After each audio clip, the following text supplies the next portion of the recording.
Kenapa sembelih itu tak bismillahirrahmanirrahim Ustaz? Dia tak sesuai. Rahman sayang, Rahim kasih. Kalau kasih tak sayang, tak potong.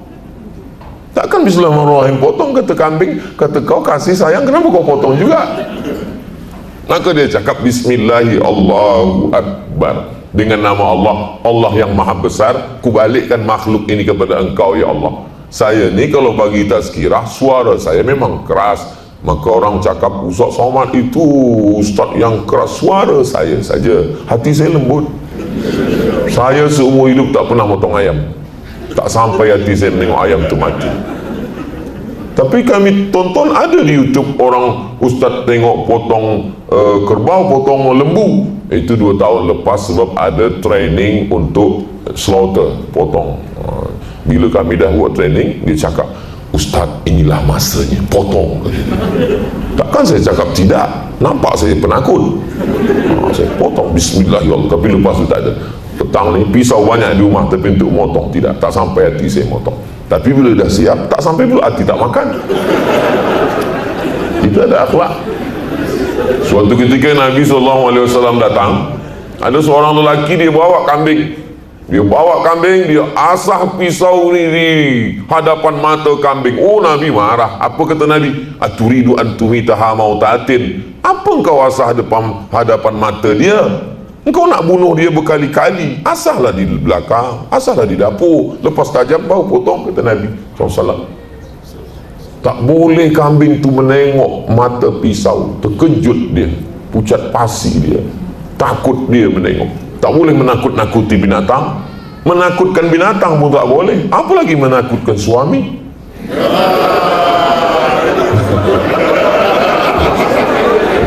Abang pergilah, tapi bila macam-macam. Di sini tak ada, di sini dah baik-baik semua. Tempat lain nampaknya lelaki ini hari ini mendapatkan support yang luar biasa. Inilah yang kami tunggu-tunggu dari Ustaz ni. Jadi memang akhlak ni kalau kita tengok Nabi SAW. Jadi kalau ada orang bercakap, oh akhlak kepada manusia biasa, akhlak kepada guru biasa, tapi akhlak kepada haiwan, akhlak kepada lembu. Ada seorang lelaki, lalu dia ambil api, dia bakar kepada sarang semut. Dia senang betul menengok semut tu lari tunggang langgang lintang pukang, betul Melayu. Semut nampak Nabi, marah Nabi. Apa kata Nabi? La yu'adzibu bin nar illa rabbun nar. Tak boleh membunuh dengan api kecuali Tuhan pemilik api. Kenapa engkau bunuh api? Dalam perjalanan panjang ada seorang lelaki, dia ambil anak burung, dia bawa balik ke rumah. Kata Nabi, dapat dari mana? Sana. Balikkan anak burung ni ke sarang induknya, akan menuntut di hadapan engkau, di hadapan Allah Subhanahu wa ta'ala. Maka saya, anak kemanakan kalau dia nak minta main-main binatang yang saya tak bagi. Nak minta belikan burung, tak. Tapi kalau kita ada sangkap yang besar, boleh. Kalau kecil, tak. Kenapa? Dulu beberapa tahun lepas ada ustaz di Bogor membuatkan sarang burung yang besar. Semua jamaah yang ada sarang burung kecil-kecil sila bawa. Kita akan satukan dalam sarang yang besar. Yang akan melepas adalah Ustaz Abdul Somad. Saya lah melepas burung. Bila kita lepas, rupanya dia tak boleh terbang. Sebab apa? Sebab tak pernah terbang. Dia berjalan sedih tengok. Berjalan macam katak. Dia tak pernah terbang. Apalagi burung ni hanya seekor. Sejak akil balik sampai tua tak berbini. Dia menjerit, kata yang punya, hebat, the best. Padahal dia menjerit, bini, kata dia. Kita sudah menyiksa. Ikan gitu juga. Dulu saya punya burung serindit, warnanya hijau, suka betul. Satu hari saya sedang duduk, umur saya masa itu 10 tahun. Lama saya berfikir, macam mana burung ni? Saya dibagi orang, dibelikan untuk saya hadiah dari Riau. Bila satu hari saya gantung dia di pokok jambu, saya tengok, sedihnya burung ni. Mana mak dia, mana ayah dia? Saya buka, saya lepaskan. Lepas tu pakcik saya tanya, mana burung serindit? Tak tahu, lepas, kata saya. Sejak itu sampai hari ini tidak. Saya tak nak siksa binatang. Kenapa? karena ada hati dan perasaan, merasakan perasaan orang lain. Inilah yang paling susah. Itulah ajaran Islam. Itu maka saya di mana-mana tazkirah saya bagi tahu. Saya tazkirah dalam waktu 60 menit. Supaya apa? Saya tahu perasaan orang lain. Sebab setengah orang mendengar tazkirah itu dia fikir, bila lah selesai ini?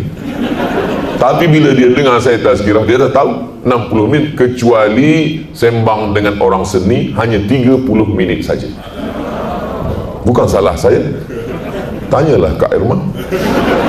30 minit dengan sembang, lepas tu akan ada dialog. Ada soalan, ada jawaban yang boleh saya jawab, saya jawab. Tadi mula pukul 5 suku, sekarang dah pukul 6 kurang 15. Maknanya waktu kita dah habis lah.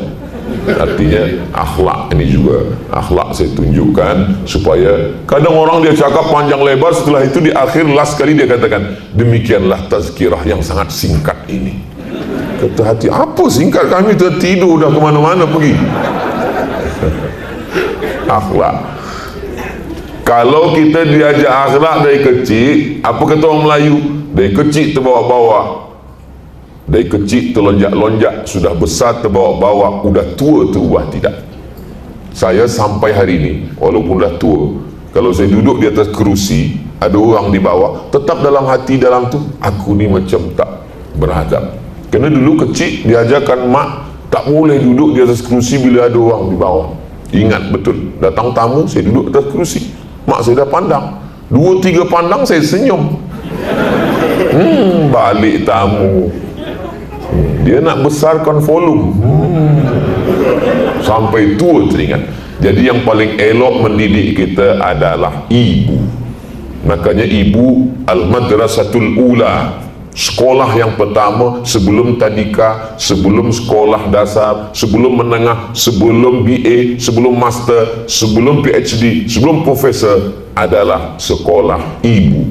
Maka pemuda-pemuda belia yang nak menikah, jangan engkau katakan, sudikah engkau mendampingi aku dunia akhirat? Sudikah engkau mendidik anak-anakku menjadi anak yang berakhlakul karim? Yang lah lalu dah lah, tak usah. Maksudnya yang belum-belum. Sebab dialah yang mendidik anak-anak kita. Saya pergi, saya terbang sejauh mata memandang, lepas tu saya balik ke rumah, anak-anak akan dididik oleh orang di rumah. Maka itulah pentingnya pendidikan akhlak bagi seorang ibu. Itu maka Nabi Ibrahim, Ismail itu dididik oleh Hajar. Hajarlah yang mendidik dia. Maka akhlaknya luar biasa. Ya bunayya, wahai anakku, inni ara fil manam, aku nampak dalam mimpi, anni azbahuka, aku menyembelih lehermu, fanzur maza tara, apa pendapatmu nak? Jadi bila kita nak tes anak kita, buatlah macam Nabi Ibrahim menguji anak dia. Balik dari sini, ambil pisau. Wahai anakku, aku tengok dalam mimpi malam tadi aku menyembelih engkau. Apa pendapatmu? Kejap ya, saya telefon polis. Apa jawab Ismail yang dibesarkan oleh Hajar? If'al ma tu'mar ya abati, wahai ayah, if'al ma tu'mar, laksanakan perintah Allah. Satajiduni insyaallah minas sabirin, aku sabar menerimanya. Ayah beradab, anak beradab, anak berakhlak, ayah berakhlak, diganti Allah dengan seekor kambing. Namanya sampai hari ini kita sebut, kama sallaita ala Ibrahim wa ala ali Ibrahim, kama barakta ala Ibrahim wa ala ali Ibrahim. Ali Ibrahim itu Ismail alaihissalam. Itulah agaknya muqaddimah dialog sembang bersama orang-orang seni petang ini. Saya akan teruskan dalam soalan dan jawaban.